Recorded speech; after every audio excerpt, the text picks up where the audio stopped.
반갑습니다. 신태순입니다. 저도 그 처세에 대해서 검색을 해봤더니 이제 제가 해석을 했을 때 세상 살아가는데 이제 인간관계 속에서 어떻게 하면 내가 좀 더 원하는 것을 잘 얻어낼 수 있는지에 대한 약간 그런 접근법으로 저도 조금 생각을 했고, 아들이랑 관계 속에서 이제 처세나 이런 걸 좀 연결을 한번 시켜보려고 했습니다. 예를 들면은 아들이 계속 이렇게 막 던지거나 아이 키우면은 막 말 안 듣거나 이런 경우 있잖아요. 그럴 때 혹시 어떻게 잘 잠재우세요? 그러니까 뭘 행동을 못하게 하는 거, 좀 잘못된 행동을 못하게 하는 거, 기본적으로 위험한 일이나 일단 하지 말라고 한다거나 물어봐요. 물어본다.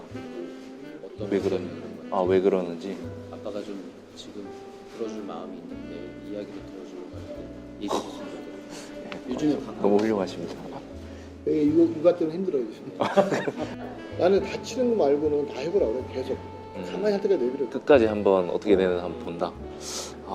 아이한테 이렇게 한번 경험을 해보니까 뭘 하지 말라고 하면은 오히려 뭐뭐 하지 마세요 하면 그 뭐뭐만 딱 기억을 해가지고 더 하게 되는 것 같아요. 뭐 던지지 마세요 하면 마세요를 기억을 하는 게 아니라 던진다라는 것만 계속 기억을 해서 더 던지고, 뛰지 마세요 하면 뛴다라는 것만 머릿속에 각인이 돼서 더 뛰고, 그렇게 해서 이제 이게 어른들도 마찬가지인 것 같더라고요. 오히려 이제 계속 뭘 못하게 하면은 막 반발심도 더 드는 것 같고, 그래서 오히려 그가 한번 끝까지 한번 해보고 본인이 문제 상황에 좀 봉착을 한다거나 좀 위험 상황에 좀 처해봐서 본인이 책임이 져야 되는 그 환경을 한번 느껴봤을 때 고쳐지는 것 같다는 생각이 들었고요. 그리고 아이들한테 엄마들이 뭐 이렇게 하면 뭐 나쁜 어린이에요, 뭐 잘못됐어요, 약간 이런 식의 얘기를 하는 경우도 있잖아요. 그러니까 그게 이제 부모님의 마음에서 봤을 때는 아이한테 좀 훈육을 한다라고 생각이 들지만은 아이 입장에서 봤을 때는 어떤 느낌일까요? 이런 나쁜 얘기 잘 안 하시죠?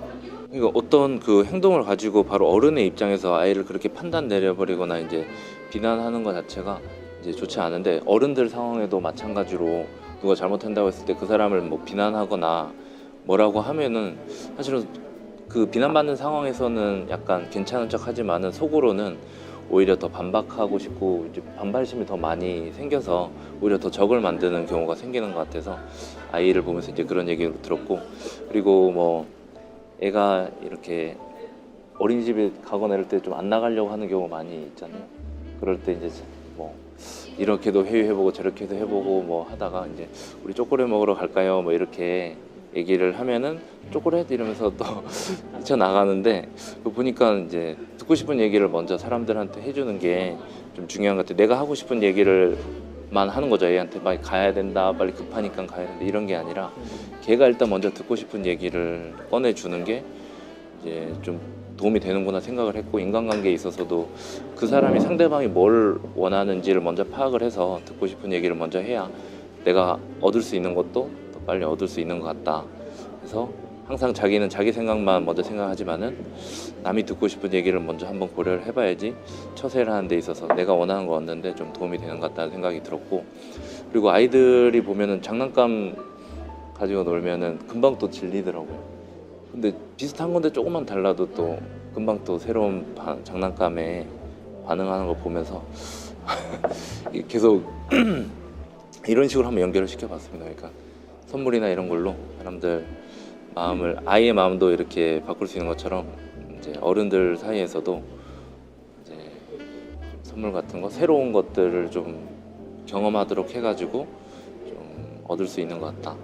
그리고 아이랑 이것도 이제 이현수 대표님이 가르쳐 주셔가지고 이런 식으로 하는 건데, 이제 아이랑 많이 웃고 뭐 사랑한다라고 표현하고 이런 거를 아침 일어났을 때랑 자기 전에 많이 하라고 얘기를 해주셔가지고 이제 미소 짓는 연습을 아이랑 같이 하는데, 저도 잘 미소를 사실은 잘 못 지어서, 참 미소 너무 잘 지으시잖아요. 그게 연습이 되신 거죠.